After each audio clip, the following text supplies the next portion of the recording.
பரிசுத்த பிதாவே, கர்த்தர் கிருபை தந்தப்பா. ஆண்டவரே, இந்த புதிய மாற்றம் காலை விளைக்காக கர்த்தர் நன்றியோடு ஸ்தோத்திரிக்கிறேன். கர்த்தாவே, கடந்த 6 மாத காலங்களும் கர்த்தருடைய கிருபை எங்களோடு கூட எங்களை வழிநடத்தினாலுமே ஸ்தோத்திரம். இரக்கத்தில் பாடிய ஐசியம் உள்ள தேவன் ஆண்டவர் ஏகங்களின் பிதா என்று சொல்லி வேதத்தில் எழுதப்பட்ட வார்த்தையின்படி கர்த்தருடைய இரக்கத்தின்படி அப்பா, எங்களுடைய பரிசுத்தம் அல்ல, எங்களுடைய நீதி அல்ல, கர்த்தருடைய கிருபையின்படியும் இரக்கத்தின்படியும் கர்த்தர் இந்த நாள் மட்டும் எங்களுக்கு ஜீவனை கொடுத்தப்பா. ஸ்தோத்திரம் ஆண்டவரே. கர்த்தாவே, துதிக்கிறப்ப அந்த பயங்கரமான நாட்களிலும் கூட கர்த்தாவே ஸ்தோத்திரம். ஸ்தோத்திரிக்கு ஜீவனை கொடுத்து கர்த்தர் இதுவரை வழிநடத்தும் தெய்வக்காய் கர்த்தரை நான் ஸ்தோத்திரிக்கிறப்பா. ஸ்தோத்திரம் கர்த்தாவே. கர்த்தர் எங்களுக்கு ஜீவனை கொடுத்தபடினா நாங்கள் கர்த்தரை துதிக்க கடையப்பட்டிருக்கிறோம். மருத்துவர்களும் மனத்திலிருந்தும் கர்த்தரை துதியார்கள். நாமோ இது முதற்கொண்டு எதிர்க்கும் கர்த்தரை துதிப்போம் என்று வேத வாக்கியம் சொன்னபடினால், கர்த்தர்களை ஜீவனோடு வைத்தபடினால் நான் உயிரோடு கூப்பட்டு நான் கர்த்தரை துதிப்பேன். நான் உள்ளளவும் என் தேவனை கீர்த்தனம் பண்ணுவேன் என்று சொல்லப்பட்ட வார்த்தையின்படி கர்த்தரை துதிக்கும்படியான கிருபையை நீ தந்திருக்க கர்த்தரை ஸ்தோத்திரிக்கிறேன்.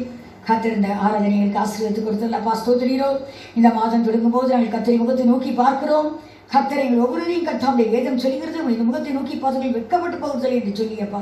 ஆண்டவரே ஸ்தோத்திரம். ஸ்தோத்திரம். இந்த காலை வழியில கர்த்தரை முகத்தை நோக்கி பார்க்கும் வந்த ஒவ்வொரு பிள்ளைகளுடைய முகங்களும் வெட்கப்பட்டு போகாதபடிக்கு கர்த்தர் இந்த மாதம் முழுதும் கர்த்தரை கிருபையை அவளை தாங்க முடியாது, பலப்படுத்த முடியாது. உங்களுடைய கர்த்தரை கொடுக்கிறேன். இந்த மாதம் எப்படி இருக்குமோ எங்களுக்கு தெரியாது கர்த்தாவே. ஆனாலும் கர்த்தருடைய கிருபையை நம்பி நாங்கள் கால் வைக்கிறோம். நீர் எங்களை நடத்துகிற தேவனா இருக்கிறீர். இந்த பரிசுத்த நாமத்தை ஸ்தோத்திரிக்கிறேன். நீர் ஒரு ஜீவன வாக்கு திட்டத்தை எங்களுக்கு தந்து அதன் மூலமாக எங்களை தைரியப்படுத்தி மேலப்படுத்துகிற தேவனா இருக்கு அப்படின்னால் நம்முடைய வல்லமுள்ள கர்த்தர்களை தாழ்த்தி ஒப்புக் கொடுக்கிறேன். துவக்க நேரம் முதல் முடிவு நேரம் மற்றும் கர்த்தர் ஆளுடைய ஆளுகைக்குள் எங்களை மறைத்துக் கொள்ள ஜெபிக்கிறேன். நீர் மாத்திரம் மையப்படுவீராக, எங்களை மறைத்துக் கொள்வீராக. கேட்கிற ஒவ்வொரு பிள்ளைகளுக்கும் இந்த கர்த்தருடைய வார்த்தை ஆண்டவரே பிரயோஜனமா இருக்க முடியாது, பலப்படுத்த முடியாது, அதை உயிர்ப்பிக்கும்படியாய் கர்த்தர்கள் இன்னும் ஆழமாய் கர்த்தச்சல் உதவி செய்ய முடியாது. நம்முடைய கர்த்தர் ஒப்புக் கொடுக்கிறோம். நீர் ஆசீர்வதித்தாரும் அவளை தேவைக்கேற்ப நீர் விட்டு பகிர்ந்தாரும் தேவாமன் தொடர்ந்து மையப்பட்டும் கர்த்தாவே உன் பிள்ளைகளை மறைத்துக் கொள்ளும். நீர் மாத்திரம் வெளிப்படும். துதிகன மகிமை உமக்கே செலுத்துகிறேன். கிறிஸ்து இயேசு நாமத்தில் ஜெபிக்கிறேன் நல்ல பிதாவே, ஆமென். பாட்டு புக்கில் இருக்கிற 573வது பாட்டை பாடலாம்.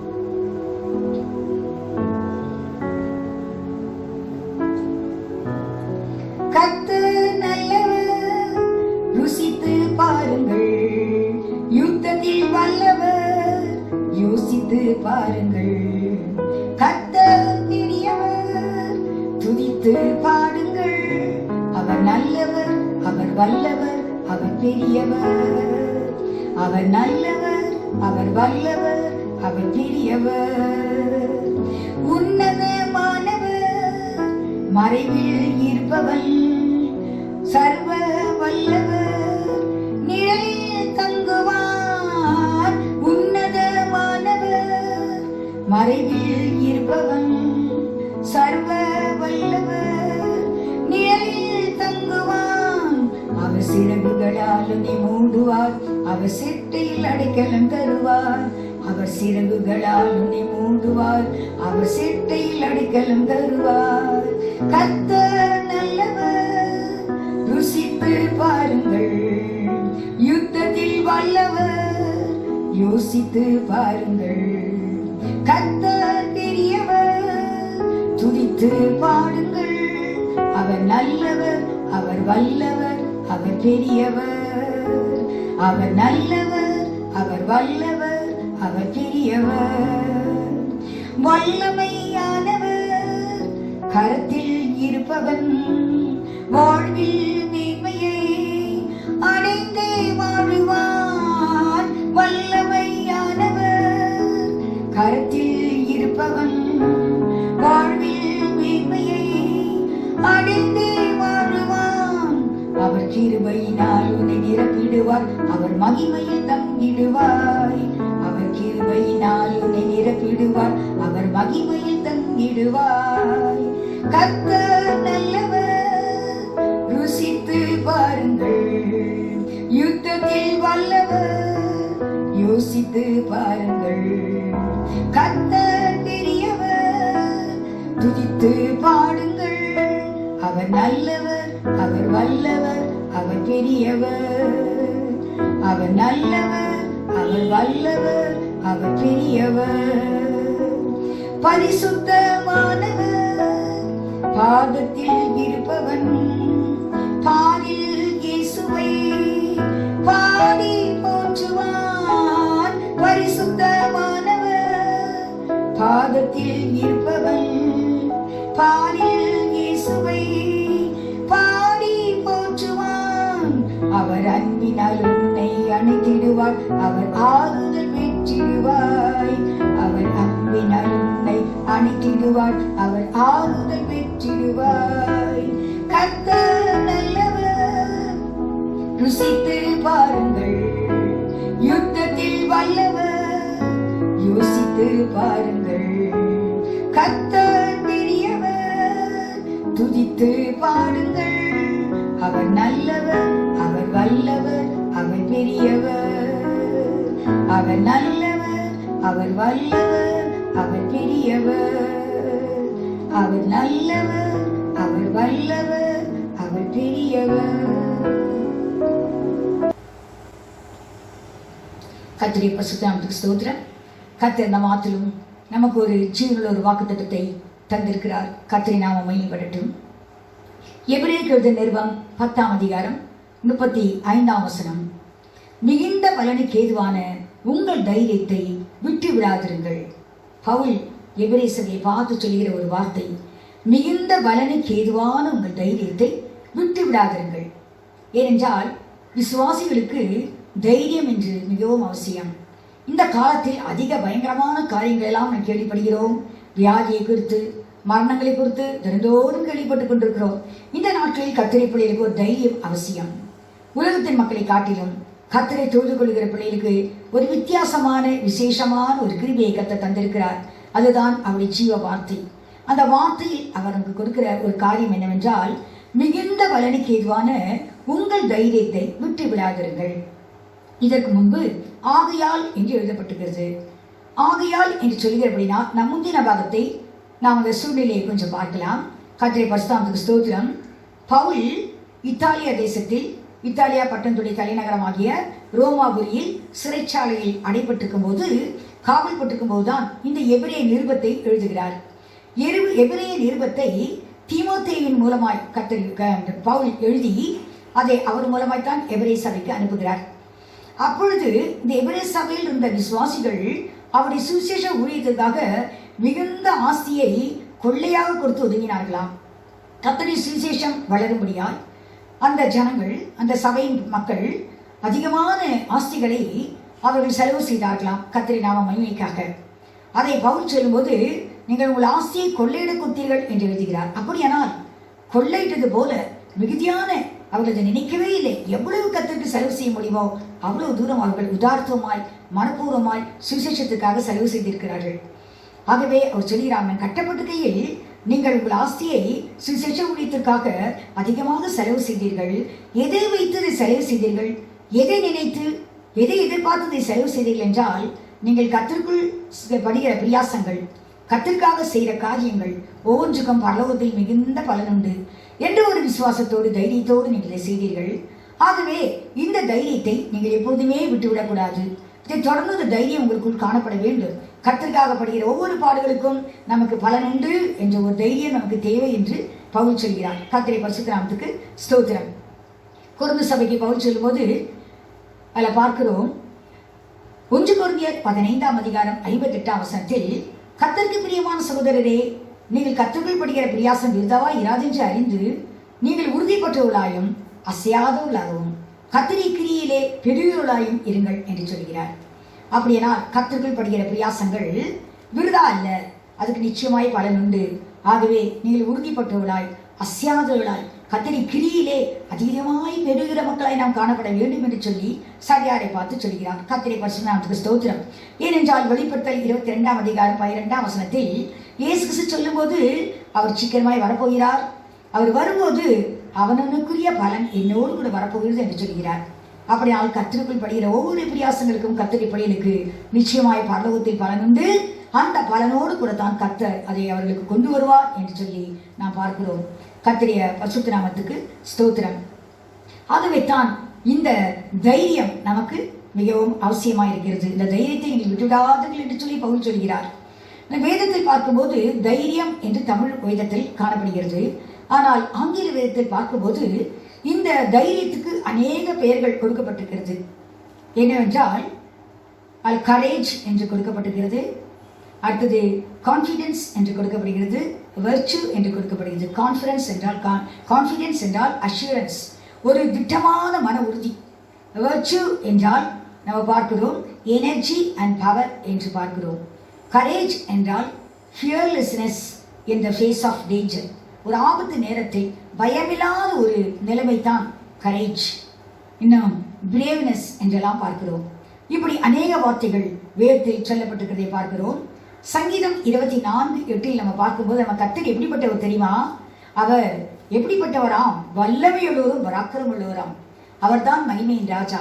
அந்த மகிமையின் ராஜா உட்பிரவேசிக்க போகிறார். யார் அந்த மகிமையின் ராஜா? அவர் வல்லமையும் பராக்கிரமுள்ள கர்த்தராமே என்று சொல்லி அங்கே எழுதப்பட்டிருக்கிறது.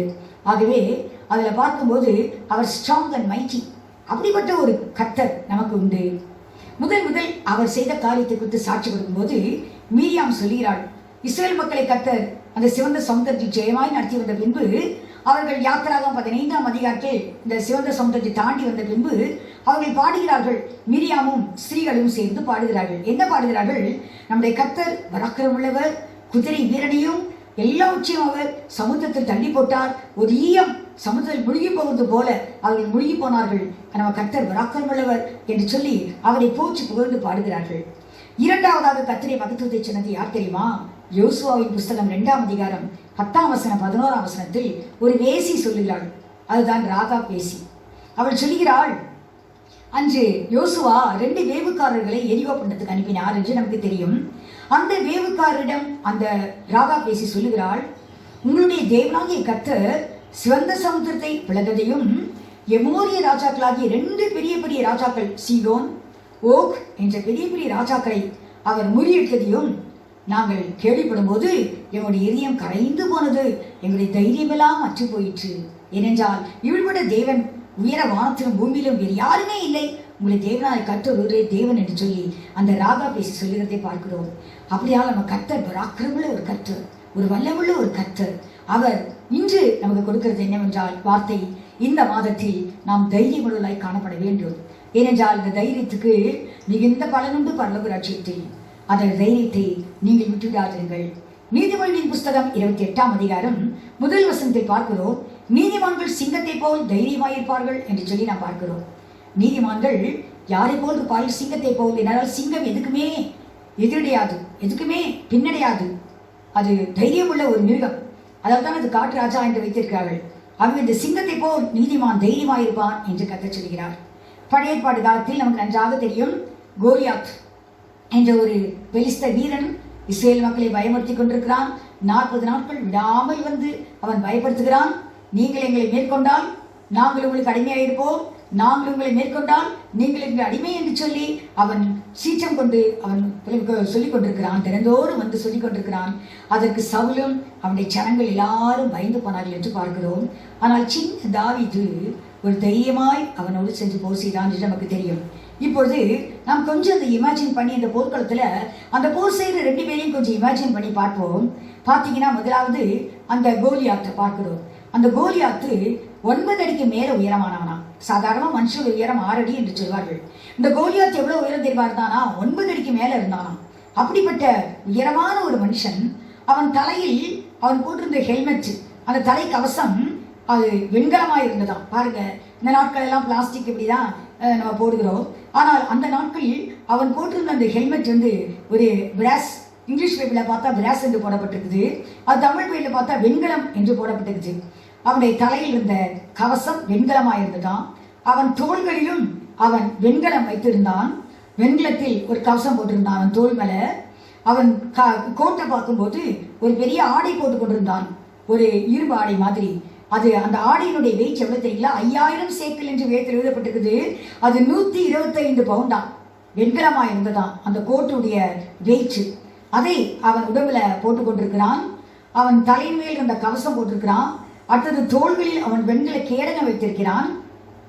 அப்புறம் பார்த்தீங்கன்னா அவன் ஈட்டி தாங்கல், அதாவது ஈட்டி தாங்கல் என்றால் ஸ்பியர். அதை பார்த்தீங்கன்னா அந்த நெசவுக்காரர்களுடைய பழைய மரத்தினுடைய கனமா அவ்வளோ பெருசா இருக்குதான் அந்த ஈட்டி. அதனுடைய அந்த ஈட்டி தாங்கல் அதனுடைய அளவை பார்க்கும்போது அது ஏறக்குறைய 15 பவுண்டு இரும்பு நிறைய உள்ளதான் அந்த அளவு மாத்திரம். பாருங்க எவ்வளோ பயங்கரமாக இருந்திருக்கும். அதுக்கு முன்பாக பரிசை பிடிக்கிறவன் வேற கேடகத்தோட, அந்த வெண்கல கேடகத்தோட பரிசை பிடித்துக் கொண்டு வருகிறான். அவன் சிறு வயதிலிருந்தே ஒரு யுத்த வீரன். அவன் சண்டை போட்டு நல்ல பழக்கமானவன். இப்படி அவன் உச்சந்தலையிலிருந்து உள்ளங்கால் மட்டும் எல்லாவற்றையும் மூடிக்கொண்டு பயங்கரமான பாதுகாப்போடு வருகிறான். இதோடு கூட பட்டயத்தோடும் ஈட்டியோடையும் கேடகத்தோடையும் வந்து கொண்டிருக்கிறான் தன்னை காப்பாற்றிக் கொள்வதற்கு. ஆனால் சின்ன தாவீதிடம் எதுவுமே இல்லை பாருங்க. தாவீது சிறுவன். அவன் என்ன செய்கிறான் என்றால் ஒரு தடியை மாத்திரம் வைத்திருக்கிறான். அந்த தடியை பார்த்தவனே தான் அவன் கேட்கிறான், கோலியாத்து, நாயா என்னை அடிக்க நீ தடி கொண்டு வருகிறாய் என்று சொல்லி. தடி என்று சொல்லும்போது அது கர்த்தருடைய வார்த்தையை குறிக்கிறது. பார்க்கும்போது a type of God's word என்று எழுதப்பட்டிருக்குது. அது ஏனென்றால் 23ஆம் சங்கீதம் 4ஆம் வசனத்தில் வேதம் சொல்கிறது, நான் மரணங்களின் பள்ளத்தாக்கிலே நடந்தாலும் நான் பொல்லாப்புக்கு பயப்படேன், தேவரீர் என்னோடு கூட இருக்கிறீர், உடைய கோலும் உடைய தடியும் என்னை தேற்றும் என்று. அப்படியால் உடைய கோலும் ஒரு தடி என்று சொல்கிறது. ஏனென்றால் அது கர்த்தருடைய வார்த்தை. அந்த வார்த்தையை தான் அவன் தன் கையில் கொண்டு வருகிறான் என்று பார்க்கிறோம். அதை தவிர அவனுக்கு ஒரு கவன் உண்டு. அவன் ஆற்றங்கரைக்கு ஓடி போய் 5 கூழாங்கற்களை அவன் பொறுக்கி கொண்டு வருகிறான். வேற எந்த ஆயுதமும் இல்லை. அதற்கு முன்பு சவுல் அவனுக்கு அவனுடைய ஆடைகள், அதாவது அந்த போருக்கு யுத்தத்துக்கு போகும்போது அவன் அணிகிற அந்த இரும்பு ஆடைகளை அவனுக்கு போட்டு கொடுக்கிறான். நீ இதை போட்டு பாரு என்று சொல்லி அவன் நடந்து பார்த்து எனக்கு இது பழக்கமில்லை என்று சொல்கிறான். அதை சுமக்க கூட அவனுக்கு பலமில்லை. ஆனால் அவன் சிறு பையன். ஆனால் அவனிடத்தில் எதுவுமே இல்லை. அவனிடத்தில் ஒரே ஒரு தடி. அந்த தடி கர்த்தருடைய வார்த்தையாகிய தடி, அது மட்டும்தான் இருக்கிறது. அதோடு அவன் ஆச்சங்கரைக்கு போய் 5 கூழாங்கற்களை கொண்டு வருகிறான். கூழாங்கற்கள் என்று சொல்லும்போது ஏசாயா தீர்க்கதரிசி சொல்லும்போது ஏசாயா 9ஆம் அதிகாரம் 6ஆம் வசனத்தில் நமக்கு ஒரு பாலகன் பிறந்தார், நமக்கு ஒரு குமாரன் கொடுக்கப்பட்டார், கர்த்தத்துவ தோளின் மேல் இருக்கிறது, அவருடைய நாமத்துக்குரிய வல்லமை என்ன தெரியுமா? முதலாவது அதிசயமானவர், ஆலோசனை கர்த்தர், வல்லமுள்ள தேவன், நித்திய பிதா, சமாதான பிரபு. இது 5 வகையான தன்மைகள். இது 5 கூழாங்கற்கள் அவன் போய் ஆச்சங்கரையிலே பொறுக்கி கொண்டு வந்து விட்டான். வந்து இவன் முன்பாக வந்து நிற்கிறான் போருக்கு. அவன் கோலியாத்தை பார்த்த உடனே அவனுக்கு அவன் தைரியமா இருக்கிறான் தாவீதுக்கு. ஆனா கோலியாத் சொல்கிறான் அசட்டையாக அவனை பார்த்து, அவனுடைய சிவந்த மேனியம், அவனுடைய உருவத்தை பார்த்து அவனுக்கு ஒரு அசட்டை, நான் இவ்வளவு பயங்கரமா இருக்கிறேன், இவனா என்னோட வந்து போருக்கு வந்து என்னை ஜெயிக்க முடியும் என்று சொல்லி அவன் கேட்கிறான், நாயா என்று சொல்லி தன்னுடைய தேவர்களுடைய நாமத்திலே அவன் சபிக்கிறானாம். அவனை சபித்து அவனை நிந்தித்தானாம். கர்த்தருடைய நாமத்தை அவன் நிந்திக்கிறான். நிந்திக்கும் போது இந்த தாவீது சொல்கிறான், ஒரு முறை சவுலிடத்திலே சொல்லிவிட்டான் அவன், நான் ஒரு முறை ஒரு சிங்கம் வந்தது, ஆட்டு மந்தையிலிருந்து ஒரு ஆட்டுக்குட்டியை பிடித்து கொண்டு போனது, ஒரு கரடி வந்தது, ஆனால் நான் ஓடி போய் அந்த கரடியின் வாயிலிருந்தும் அந்த சிங்கத்தின் வாயிலிருந்தும் என் ஆட்டை நான் தப்புவித்து வந்து விட்டேன். அப்படி போல இந்த விருத்த சதனம் இல்லாத இந்த பெலிஸ்தன் ஏமாத்திரம், அவனும் ஒரு மிருகத்தை போல் தான் இருக்கிறான். கர்த்தர் என்னை சுலபமாக அவன் கையில என்னை மேற்கொள்ள முடியும், என்னை மேற்கொள்ள வைப்பார் என்று சொல்லி அவன் விசுவாசத்தோடு வார்த்தைகளை சொல்லிவிட்டு அவனுக்கு முன்பாக ஓடி அவனை வருகிறான் எதிராக. இவன் ஓடி போய் அந்த கவன்ல ஒரு கல்லை வைத்து சுழற்சி அடிக்கிறான். அடிக்கும் போது அது கோலியாத்துடைய நெற்றியில் பட்டு அவன் அப்படியே மரம் போல சாய்ந்து போனான் என்று எழுதப்பட்டிருக்கிறது. பார்த்தீங்கன்னா அந்த கல் நம்ம கர்த்தருடைய நாமமாகிய அந்த கல். அவன் சொல்கிறான், என்ன வார்த்தை சொன்னான் தெரியுமா? நீ நிந்தித்த இஸ்ரவேலின் இராணுவங்களின் தேவனாகிய சேனைகளுடைய கர்த்தருடைய நாமத்திலே நான் உன்னிடத்தில் வருகிறேன் என்று சொல்கிறான். அப்ப இஸ்ரவேலின் இராணுவங்களின் தேவனாகிய சேனைகளுடைய கர்த்தர். நம்முடைய கர்த்தருக்கு எவ்வளவு பெரிய பெயர் பாருங்க. ஏனென்றால் அவர் பராக்கிரமுள்ள கர்த்தர். அவருக்கு பெரிய சேனை உண்டு. ஆகவேத்தான் 46ஆம் சங்கீதத்தில் போடப்பட்டிருக்கிற 7ஆம் வசனம் 16ஆம் வசனத்தில் சேனைகளின் கர்த்தர் நம்மோடு இருக்கிறார், யாக்கோபின் தேவன் நமக்கு உயர்ந்த அடைக்கலமானவர் என்று சொல்லி சேனைகள், அவருக்கு பெரிய சேனை உண்டு. ஒருமுறை இயேசு கிறிஸ்து சொல்கிறார், கெத்செமனே தோட்டத்தில் அவரை பிடிக்க ஜனங்கள் வரும்போது சொல்கிறார், நான் இப்போது என் தேவனை நோக்கி கூப்பிடுவேன், ஆனால் 12 லேகியோனுக்கு மேலான தேவதூதர்களை அவர் அனுப்புவார் எனக்கு உதவியாக என்று சொல்கிறார். ஒரு லேகியோன் என்று சொல்லும்போது 2000 பஞ்சுகள் அன்று உயர்ந்த வீட்டிலிருந்து கீழே பாய்ந்து மாண்டது. அவனால் 2000 என்று அர்த்தம். அவ 12 லேகியோன் என்று சொல்லும்போது ஏறக்குரிய 24,000, 24,000 தேவதூதர்கள் உண்டு. 12 லேகியோனுக்கு மேல எனக்கு அனுப்புவார் கர்த்தர் தேவன் எனக்கு உதவியாக என்று சொல்கிறார். அவனால் 24,000 என்று சொல்லும்போது எவ்வளவு தூதர்கள். ஆனால் ஒவ்வொரு தூதருடைய கெப்பாசிட்டி என்ன தெரியுமா? ஒரே ஒரு தூதன் 1,85,000 பேரை கொண்டுடுவான். எசேக்கியேல்ல பார்க்கிறோம், அந்த பிரேதங்கள் எல்லாம் கடந்தாங்களாம். காலையில பார்க்கும்போது ஒரு தூதன் ராத்திரியில கர்த்தர் பாளையத்தில் அனுப்புகிறார். அவன் ஒரே ஒரு தூதன் 1,85,000 சோல்ஜர்ஸ், அவ்வளவு வீரர்களை கொஞ்சம் போட்டான் என்று பார்க்கிறோம். அவனால் ஒரு சோல்ஜர் அவ்வளவு செய்வாரானால் இவ்வளவு சோல்ஜர்ஸ், அவர் எவ்வளவு பலமான தேவன் நம்முடைய தேவன், அவர் சேனைகளின் கர்த்தர் என்பது அவருடைய நாமம். அப்படியானால் கர்த்தர் அப்படிப்பட்ட பயங்கரமான தேவன் நம்முடைய தேவன். அவரை குறித்து என்ன எழுதப்பட்டிருக்கிறது? 1 பேதுரு 2ஆம் அதிகாரம் 4ஆம் வசனத்தில் அவரை பற்றி எழுதப்பட்டிருக்கிறது, மனுஷால் தள்ளப்பட்டதாயினும். அப்போஸ்தலனாகிய பேதுரு சொல்லும்போது 1 பேதுரு 2ஆம் அதிகாரம் 4ஆம் வசனத்தில் மனுஷால் தள்ளப்பட்டதாயினும் தேவனால் தெரிந்து கொள்ளப்பட்ட அந்த இயேசு கிறிஸ்து தெரிந்து கொள்ளப்பட்டவர். அவர் ஜீவனுள்ள கல்லாகி அவரிடத்தில் சேர்ந்தவர்களாகி நீங்களும் ஜீவனுள்ள கற்களை போல ஆவிக்கேற்ற மாளிகை என்று சொல்லி எழுதப்பட்டிருக்கிறது. அப்பொழுது அவர் ஜீவனுள்ள கல், அவர் நம்மையும் ஜீவனுள்ள கற்களாய் மாற்றி ஒரு ஆவிக்கேற்ற மாளிகையை அவர் கட்டுகிறார் என்று சொல்லி நாம் பார்க்கிறோம். கர்த்தருடைய பரிசுத்தத்துக்கு ஸ்தோத்திரம். அந்த கல் தான் அந்த கோலியாத்தை வீழ்த்தினது என்று பார்க்கிறோம். உடனே அவனிடத்தில் பட்டயம் இல்லை. உடனே ஓடி போய் அவன் இடுப்பில் இருந்த அந்த பட்டயத்தை உருவி அவன் தலையை வாங்கி பெலிஸ்தருடைய பாலேற்று அவன் சொன்ன மாதிரியே கர்த்தர் அவனுக்கு ஜெயத்தை கொடுத்தார் என்று சொல்லி நாம் பார்க்கிறோம். அப்படியானால் கர்த்தர் இந்த சின்ன தாவீதோடு கூட இருந்து ஜெயத்தை கொடுத்தார். காரணம் என்ன தெரியுமா? 1 சாமுவேல் 16ஆம் அதிகாரம் 13ஆம் வசனத்தில் அவன் சாமுவேல் அபிஷேகம் பண்ணும்போது கர்த்தருடைய ஆவியானவர் மேல் தங்கியிருந்தார் என்று எழுதப்பட்டிருக்கிறது. அந்த நாள் முதற்கொண்டு கர்த்தருடைய ஆவியானவர் தங்கியிருந்தார். கடந்த செய்தியில் நாம் பார்த்தோம், கர்த்தர் பயமுள்ள ஆவியை நமக்கு தரவில்லை, பலமுள்ள ஒரு ஆவியை தந்திருக்கார் என்று சொல்லி பார்த்தோம். அந்த ஆவியானுடைய காரியங்கள் தான் அந்த தாவீது ஜெயம் பெற்றதுக்கு காரணம். கர்த்தருடைய பரிசுத்தத்துக்கு ஸ்தோத்திரம். நம்முடைய கர்த்தராகிய இயேசு கிறிஸ்து கூட எப்படி தெரியுமா? அவர் கெத்செமனே தோட்டத்தில் போகும்போது நமக்கு தெரியும், யோவான் சுவிசேஷம் 18ஆம் அதிகாரம் முதல் 8 வசனத்தில் நம்ம பார்க்கும்போது அவர் சீஷர்களோடு கூட அந்த கெத்செமனே தோட்டத்துக்கு போய் வியாகுலப்படவும் துக்கப்படவும் அவர் ஆரம்பித்தார் என்று சொல்லி பார்க்கிறோம்.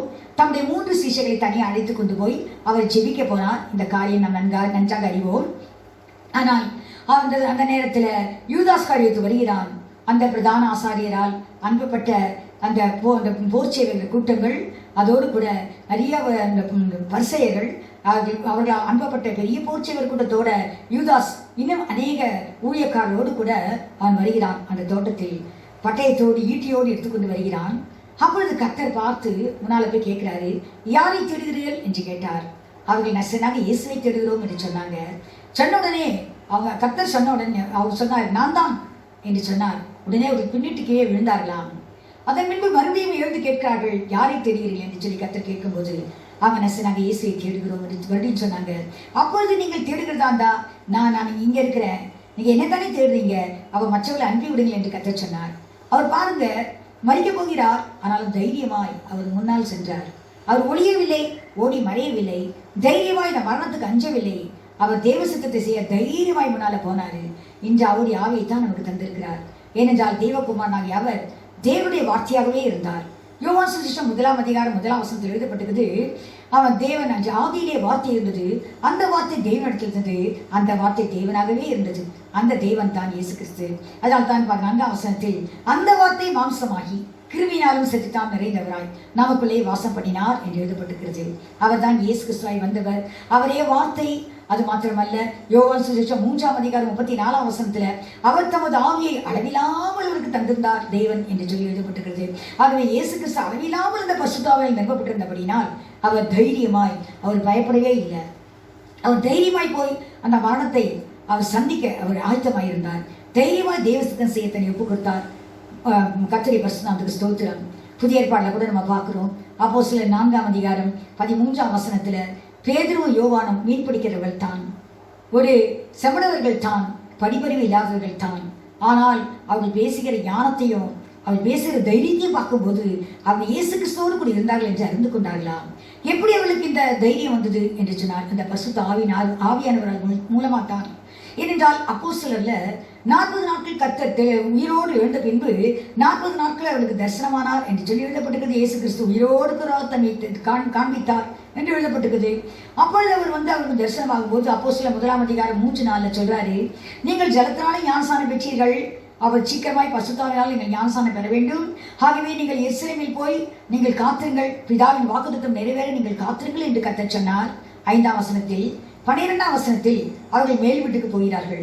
12 சீஷர்கள், இயேசு கிறிஸ்துவின் தாய், இன்னும் சில ஸ்திரீகள், அவர்கள் கூட சில சகோதரர்கள், இன்னும் அநேகர் போய் 120 பேர் ஏறக்குறைய 10 நாட்கள் ராத்திரி பகலாய் கர்த்தர் ஆவியானவரை பெற்றுக்கொள்ளும்படியாய் ஒருமனப்பட்டு காத்திருந்தார்கள் என்று சொல்லி நான் பார்க்கிறோம். 2ஆம் அதிகாரத்தில் துவக்கத்திலே போடப்பட்டிருக்கிறது. பலத்த காற்றடிக்கிற முழக்கம் போல ஒரு பெரிய முழக்கம் வானத்திலிருந்து இறங்கி அந்த வீடு முழுவதும் நிரப்பிச்சு, அந்த மேல் வீட்டை நிரப்பிச்சு, ஒவ்வொருவரும் தனித்தனியே பரிசுத்த ஆவியானவரால் நிரப்பப்பட்டார்கள் என்று சொல்லி பார்க்கிறோம். அப்படியானால் அவர்கள் கர்த்தரை மகத்துவங்களை பேசிக் கொண்டதாக என்று பார்க்கிறோம். அந்த ஆவியனுடைய பலன் தான் அவர்கள் தைரியமாய் கர்த்தரை வார்த்தை பேச ஜனங்கள் கேட்கும் போது நினைத்தார்கள், இவர்கள் படிப்பறிவு இல்லாதவர்கள், பேதமை உள்ளவர்கள், இவர்கள் இப்படி இவ்வளோ அழகாய் காத்து பேசுகிறார்கள், தைரியமாய் பேசுகிறார்களே, இவர்கள் இயேசு கிறிஸ்துவோடு கூட இருந்தவர்கள் என்று அறிந்து கொண்டார்கள். அதே போல்தான் பவுல் கர்த்தருக்கு விரோதியாய் இருந்தான். நமக்கு நன்றாக தெரியும். பவுல் சவுலா இருக்கும்போது கர்த்தருக்கு விரோதமாய் இருக்கிறான். கர்த்தரை பிள்ளைகளெல்லாம் துன்பப்படுத்தி கொண்டு அவன் கொண்டு போய் ஜெயிலில் அடைத்து கொண்டு எல்லாரும் அடித்து நொறுக்கி கொண்டிருக்கிறான், ஸ்திரீகளை கூட. இப்படிப்பட்ட சவுல் அவன் பவுலான நாட்களிலே அவன் அப்படிதான் ஒரு நாள் தமஸ்குக்கு போய் கொண்டிருக்கிறான். நிருபங்களை கேட்டு வாங்கி எழுதி அதை கொண்டு போய் கொண்டிருக்கிற சமயத்தில் கர்த்தவரை சந்திக்கிறார். ஆண்டவரே நீ யார் என்று கேட்டான். உடனே தன்னை கர்த்தருக்கு தன்னை ஒப்பு கொடுத்தான். கண்கள் இரண்டும் போய்விட்டது. கையிலாக கொடுத்தவர்கள் வந்து அவனை அழைத்து கொண்டு போகிறார்கள். அவன் போய் அங்கு ஒரு சீமோன் வீட்டில் போய் தங்கி இருக்கும் போது நேற்று என்னப்பட்ட வீட்டில் கர்த்தவனை கொண்டு போகிறார். அங்கு வீட்டில் அவன் தங்கி இருக்கிற சமயத்தில் அன்னையா மூலமாய் கர்த்தர் அவனை சந்தித்து அவனுக்கு பார்வையடையும்படி கிருபை செய்கிறார். அப்போது உடனே ஞானஸ்நானம் பெற்றான். ஞானஸ்நானம் பெற்ற உடனே அப்போஸ்தலர் 9:27 தைரியமாய் கர்த்தரை வார்த்தை பேசுகிறான். சீஷர்கள் கூட அவனை ஏற்றுக்கொள்ள பயந்தார்கள். ஆனால் பர்னபா அவனை அறிந்தபடினால் அவன் தைரியத்தை பார்த்து அவனை சீஷர்களிடத்தில் கொண்டு போய் அறிமுகப்படுத்த அன்று பார்க்கிறோம். இப்படி கர்த்தரை பிள்ளைகள் ஆனவுடனே அவர்கள் தைரியமாய் கர்த்தரை வார்த்தை பேசுகிறார்கள். இந்த தைரியம் விசுவாசிகளாகிய ஒவ்வொரு பிள்ளைகளும் பரிசாய் பெற்ற ஒவ்வொரு பிள்ளைகளுக்கும் தைரியம் அவசியம் என்று கர்த்தர் சொல்கிறார். பவுல் சொல்கிறார், மிகுந்த பலனுக்கு ஏதுவான தைரியம் அதை எங்கள் விட்டுவிடாதீர்கள், கடைசி மட்டும் தைரியம் நமக்கு அவசியம் என்று சொல்கிறார். கர்த்தருடைய பரிசுத்த நாமத்துக்கு ஸ்தோத்திரம். அதே போல்தான் அப்போலோ என்று சொல்கிறவன் அலெக்சந்திரியா பட்டணத்திலிருந்து வருகிறான். அவன் ஒரு நல்ல சாதுரியவான். அவன் வேதத்தில் வல்லவன். கர்த்தரை மார்க்கத்தை திட்டமாய் போதிக்கிறவன். கர்த்தரை வசனத்தை திட்டமாய் அறிந்தவன்.